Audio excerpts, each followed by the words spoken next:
Hey guys, Oscar Combs here with ISO Certifications Group, and in this video we're going to talk about the UPS flight crash, right? Flight 2976.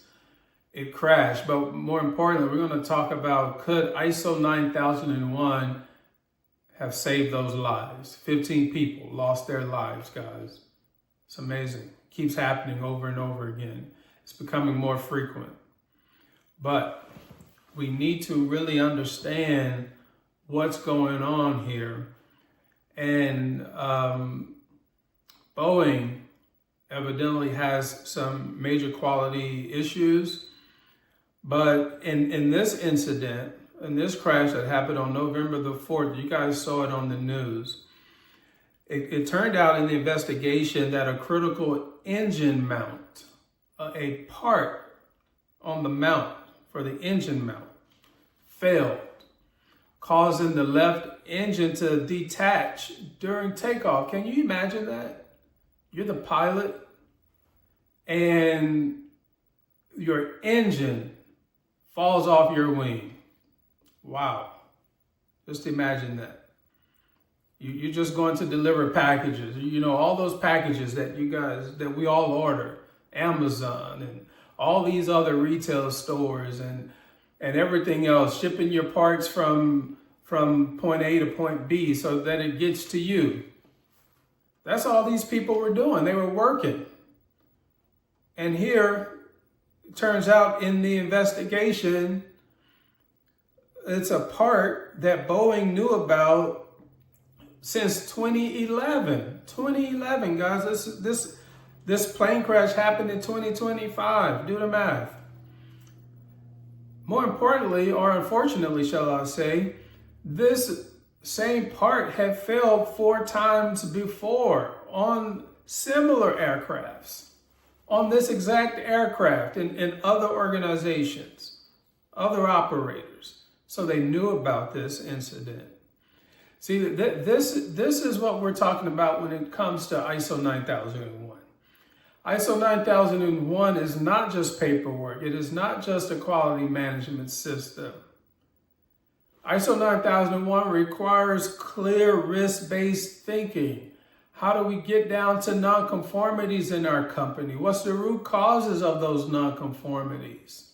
So that we can implement corrective action, not just on that one plane, but if we've had this issue 4 other times, that means could be a systematic issue going on. So we need to check all those models, right? It's right there in ISO 9001. It says if you have a nonconformity, during root cause analysis, you are to check for that nonconformity across and similar nonconformities across the organization. So there's no excuse here, guys. There's no excuse for these unfortunate 15 souls being lost on that day. Let's talk about how risk-based thinking could have helped. Because what we really need to do is get out of this whole mindset of normalizing plane crashes and all of these, the flight hours, so many flight hours, and it's the safest mode of transportation. I don't know about that. We're seeing too many plane crashes. So risk-based thinking for ISO 9001, and also you'll find this in the AS standards as well, the aerospace standards. It's about evaluating probability of an event against the severity, right? So a lot of organizations are focused on, this is a low probability. And so they don't want to address it, but they forget to focus on the severity that if it does occur, which it did 4 times prior, if it does occur, the severity is catastrophic, right? So a lot of people in your organization are just focused on, it's a low probability of this part failing or of this happening in our company. So we don't need to really worry about that. Well, but what if it does occur? And then it's a catastrophic event for your company. So here in this case, for ISO 9001 is focused on risk-based thinking. So we are to focus on, regardless of the probability, what about the severity of it if it does occur? Right, so Boeing in 2011, they did an assessment on these failures and they said this was a non-safety issue. How can an engine mount on a wing be a non-safety issue? I don't get it. I don't understand that. So guys, if this were a properly operating ISO 9001 system, it would require real investigation, even if it happened 2 times. I know a lot of people in your organization, well, this has only happened 1 time. I'm a believer of it if it happens 1 time. We need to look into it. But a lot of people in your organization even possibly think that they need to wait for a trend to appear. Like it needs to happen 3 times. In Boeing's case, it happened 4 times before. And then on the 5th time, we had this tragedy.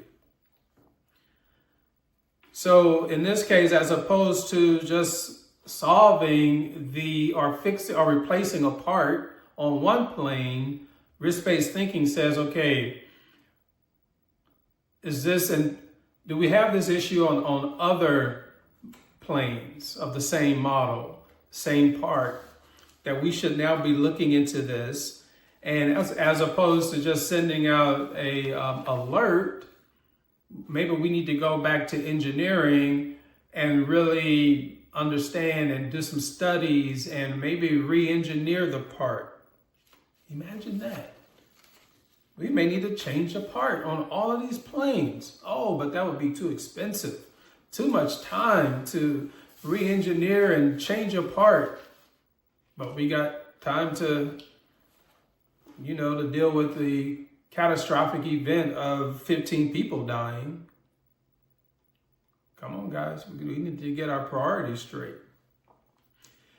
For ISO 9001 requires managing nonconformities. A nonconformity is a failure to meet a requirement. So if it's a requirement for that part to hold that engine, to mount that engine the first time it failed, it would have been appropriate to do nonconformities and root cause analysis, further investigation, redesigning if we needed to, right? Because if it's happened 4 times across 3 different aircrafts, well, it's no longer an isolated incident. I mean, I can kind of understand people saying, well, let's see if this is isolated, right? Because we don't want to overreact or do what we call knee-jerk reactions. But 4 times, guys, that means it's systematic, right? So what Boeing should have done is to really make sure that there's no recurrence. First time it happened, okay, I can kind of give you a little grace. But second time, okay, something's going on.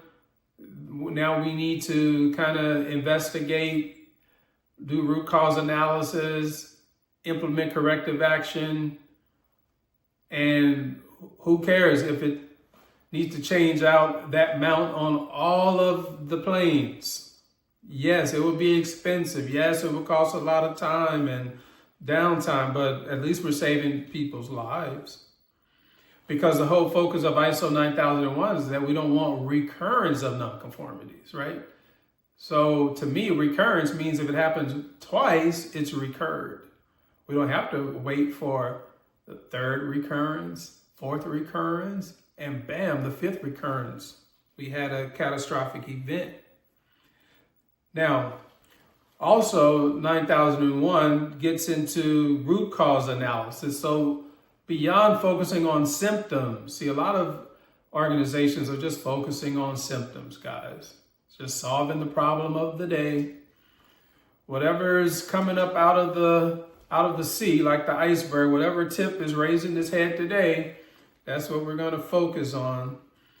But root cause ISO 9001 and also the AS standards that's based upon ISO 9001 requires true root cause analysis, right? Why is it broke? Not that it broke and replacing that one part on that plane. Well, why did it break? And can this same part that's on other planes break? So when it comes to correction, what UPS did, they replaced a cracked bearing with the new one, right? Same identical one, just replaced the part. 9001, requires that we fix the symptom of the problem. Why is it breaking? What's the issue here? When it comes to corrective action, in this UPS case, redesigning the part or mandating ultrasonic testing to find the hidden fatigue. They could have done that. But root cause for ISO 9001 wants to get to the root cause of why we're having fatigue on those parts, right? That's a difference between just fixing a problem and really solving a problem, right? I mean, we understand about metal fatigue. We understand about things in the air and all of the drag that's being put on all those parts. Come on, guys, it is not rocket science. But more importantly is the lives that are lost, right? This is what I'm tired of dealing with and hearing about, when things can be clearly prevented, and 15 people have to die. And now that's when we want to really pay attention, right? Maybe in your organization operating like this, when something happens, then you want to take action. Well, what about preventing things from happening? That's way more powerful and effective than having to deal with the claims that are going to come of 15 people dying. And guess what? 3 crew members, okay, those are the people that kind of knew that there's a risk when you're flying, right? So you accept that risk. Like when I fly on a plane, you kind of accept the risk that plane could go down. But 12 people on the ground died. They innocent people. They were just going about their day. Why should they have to die because of a failed part that failed 4 times? And then on the 5th time, we have this issue. Come on. ISO 9001 is not paperwork, guys. We need to wake up and change that paradigm that, it's paperwork, it's cumbersome, it's just another system. No, it's not. It's something that's literally saving lives. Literally. So guys, if you're tired of this as well, why don't you leave me a comment below. Let me know your thoughts about all of these Boeing issues. But more importantly, what do you think about, really organizations taking the time to really get down to the root causes of their problems and really implementing true corrective action? I mean, that's what ISO certification is all about. It's not just a certificate on your wall so that you can win more contracts or that you can grow as an organization. I mean, your organization could be saving lives.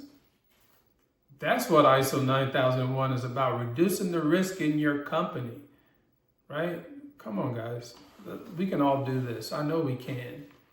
Hey, guys, Oscar Combs here with ISO Certifications Group. I do encourage you to subscribe to our video. Leave your comment, like our video, share the video. But, our focus here is on helping your organization through certification. Talk to you next time. Bye-bye.